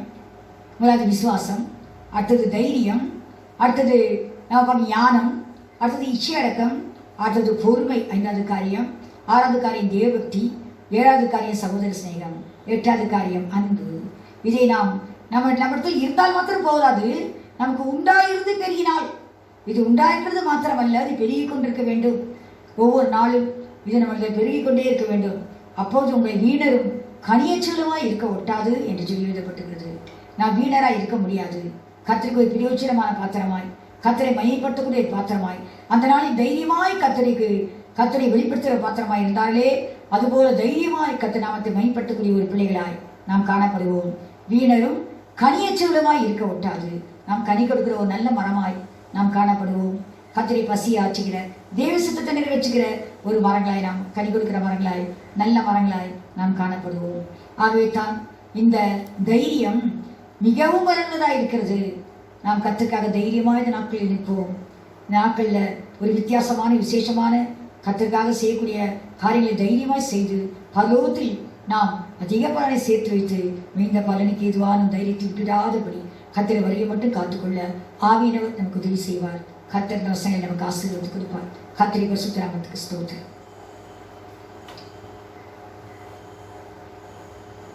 ஒரு சின்ன ஒரு கோரஸ் பாடுவோம். Be bold, be bold, be strong, for the Lord your God is with you. Be bold, be strong, for the Lord of God is with you. I am not afraid, I am not dismayed, because I walk in faith and victory. Come on and walk in faith and victory, for the Lord your God is with you. Be bold, be strong, for the Lord your God is with you. Be bold, be strong, for the Lord your God is with you. I am not afraid, I am not dismayed, because I walk in faith and victory. Come on and walk in faith and victory, for the Lord your God is with you. வேலன்கொள் தீரன்கொள் தேவன் உன்னுடன் என்றும் இருக்கின்றார். வேலன்கொள் தீரன்கொள் தேவன் உன்னுடன் என்றும் இருக்கிறார். பயம் இல்லை உனக்கு, ஜெயம் ஜெயம் தானே. நம்பிக்கை ஜெயத்துடனே நீ நடப்பதால் வந்திடு, ஜெபத்துடனே நீ நடந்திட. தேவன் என்றும் இருக்கின்றார். வேலன்கொள் தீரன்கொள் தேவன் உன்னுடன் என்றும் இருக்கிறார். வேலன்கொள் தீரன்கொள் தேவன் உன்னுடன் என்றும் இருக்கிறார். பயம் இல்லை உனக்கு, ஜெயம் ஜெயம் தானே. நம்பிக்கை ஜெயத்துடனே நீ நடப்பதால் வந்திடு, ஜெயத்துடனே நீ நடந்திட. தேவன் என்றும் இருக்கின்றார். ஜெபிப்போம். ஸ்தோத்திர கர்த்தாவே, உமக்கு ஸ்தோத்திரம் ஸ்தோத்திரம் ஸ்தோத்திரப்பா ஸ்தோத்திரம். பரிசுத்த பிதாவே, கர்த்தர் கிருபை தந்தப்பா. இந்த புதிய மாதத்துடைய காலை வேளைக்காய் கர்த்தர் நன்றியோடு ஸ்தோத்திரிக்கிறேன்ப்பா. இந்த காலை வேளையிலும் கூட கர்த்தர் கடந்த 6 மாதங்களை முடித்து இந்த 7வது மாதத்துக்குள் கால் வைத்திருக்கிற எங்களுக்கு ஒரு ஜீவன வாக்குத்தத்தத்தை எங்களுக்கு தந்தீரப்பா. மிகவும் பிரயோஜனமான பலனான ஒரு வாக்குத்தத்தம். ஆண்டவரே உமக்கு ஸ்தோத்திரம். எங்களுடைய வாழ்க்கையில் ஒரு தைரியம் அவசியம் கர்த்தாவே. ஏனென்றால் கர்த்தர் வார்த்தையின் மூலமாகவும் பரிசுத்த ஆவியுடைய பலத்தின் மூலமாகவும் ஆண்டவரே தம்முடைய ரத்தத்தின் மூலமாகவும் பிரதான ஆசிரியராகி நீர் எங்களுக்காக பருந்து பேசி எங்களுக்காக விண்ணப்பம் பண்ணி வேண்டுதல் செய்து எங்களுக்காக ராஜா ஸ்தோத்திரம் ஸ்தோத்திரம் கவலைப்படுகிற ஒரு தேவனாக இருக்கிறபடினால் தைரியமாய் கிருபாசனை சேரும்படியான ஒரு நல்ல சாக்கியத்தை எங்களுக்கு கொடுத்தபடினால் நாங்கள் கர்த்தருக்குள் தைரியமாக இருக்க முடியாது. கர்த்தருக்கு போதித்தபடிய வார்த்தைக்காய் ஸ்தோத்திரம். கர்த்தரை பிள்ளைகளுக்கு பயம் இல்லப்பா. நீதிமான் சிங்கத்தை போல் தைரியமா இருப்பான்னு சொல்லப்பட்டிருக்குதப்பா. ஆண்டவரே இயேசு கிறிஸ்து கூட மரணத்தில கூட கர்த்தா மரணத்தின் வேளையில கூட தைரியமாய் இந்த மரணத்தை சந்தித்து நாங்கள் பார்த்தோம் கர்த்தாவே. நான் தான் இயேசு கிறிஸ்து யார் என்று சொல்லும்போது நான் தான் என்று சொல்லி கர்த்தாவே நீ தைரியமாய் சென்றிடப்பா ஸ்தோத்திரம். நீர் மறையில ஒளியில நீ தைரியமாய் நினைச்சிருக்கத்தா அந்த மரத்தை. அதுபோல் நாங்களும் கர்த்தாவே கர்த்தருக்காக தைரியமாய் போராட ஆண்டவரே பரிசுத்த ஆவியானவரை பெற்றுக்கொண்டு ஆண்டவரே தைரியமாய் கர்த்தருக்கென்று சாட்சியாய் வாழ இந்த உலகத்தில் எப்படிப்பட்ட துர்ச்செய்திகளை எப்படிப்பட்ட பயங்கரமான காரியங்களை கேள்விப்பட்டாலும் கர்த்தரை பிள்ளைகள் தைரியமாய் முன்னேறி செல்ல. ஏனென்றால் நாங்கள் செய்கிற ஒவ்வொரு காரியத்துக்கும் பரலோகத்தில் நிச்சயமாய் பலன் உண்டு என்ற விசுவாசத்தோடு கூட நாங்கள் கர்த்தருக்குள்ளாக அந்த காரியங்களை செய்யும்படியாய் ஆவியானவர் எங்கள் ஒவ்வொருவரையும் பலப்படுத்தும்படியாய் ஆவியுடைய பலனுக்காய் நாங்கள் ஜெபிக்கிறப்பா. உம்முடைய கருத்துக்கள் எங்களை தாழ்த்தி கொடுக்கிறோம். விசேஷமாய் கேட்டுக்கொண்டிருக்கிற ஒவ்வொரு பிள்ளைகளுக்காய் நான் கர்த்தரை ஸ்தோத்திரிக்கிறேன். 1/2 வருஷத்தை கழித்து அடரே எங்களுக்கு முன்பாக 1/2 வருஷம் இருக்குதுப்பா. கர்த்தாவே வருஷத்தின் மத்தியிலே எங்களை கொண்டு சேர்த்திருக்கிறேன். அடைய வருஷத்தின் மத்தியில் உடைய கிரியை உயிர்ப்பியும் என்று சொல்லி திருதசி ஜெபிக்கிறாரப்பா ஸ்தோத்திரம். ஆகவே எங்களையும் கற்று உயிர்ப்பித்து நாங்கள் இன்னும் இந்த நாட்களிலப்பா எப்படிப்பட்ட பயங்கரமான சூழ்நிலைகள் இருந்தாலும் ஆண்டவரே காரியங்களை கேட்டுக்கொண்டிருந்தாலும் ஒரு நல்ல ஒரு கான்ஃபிடென்ஸ் நல்ல ஒரு மனதைரியம் ஆண்டவரே ஸ்தோத்திரம் ஸ்தோத்திரம். இயேசு கிறிஸ்துவை பற்றி காணப்படுகிற விசுவாசம் தான் தேவனுக்குள் ஒரு திறநம்பிக்கை எங்களுக்கு கொடுக்கிறது என்று சொல்லி தேவனத்தில் சேரக்கூடிய திறநம்பிக்கையோடே தேவனத்தில் சேரும் சாக்கியத்தை நாங்கள் பெற்றுக்கொள்கிறோம். இயேசு கிறிஸ்துவின் மேல் வைக்கிற விசுவாசம் தேவனத்தில் சேரக்கூடிய திறநம்பிக்கையோடு சேரக்கூடிய ஒரு கிருவியை எங்களுக்கு தருகிறது நாங்கள் பார்க்கலாம்ப்பா. ஆகவே கர்த்தாவே ஸ்தோத்திரம். அவருடைய விசுவாசம் எண்ணத்தில் குறைந்து போகாதபடி விசுவாசத்தோடு தைரியத்தை கொட்டிக்கொள்ள என்றால் கிரியில்லாத விசுவாசம் செத்தது என்று எழுதப்பட்டிருக்கிறதப்பா. நாங்கள் விசுவாச அறிக்கை மாத்திரம் செய்து கொண்டிருந்துட்டு கிரியில்லாவிட்டால் பிரயோஜனம் இல்லை. நாங்கள் முன்னேறி கிரியை செய்து தேவ சித்தத்தை நிறைவேற்ற கேட்டுக்கொடுக்கிற ஒவ்வொரு பிள்ளைகளையும் கர்த்தர் பலப்படுத்த உம்முடைய கர்த்தரில் ஒப்புக் கொடுக்கிறேன்.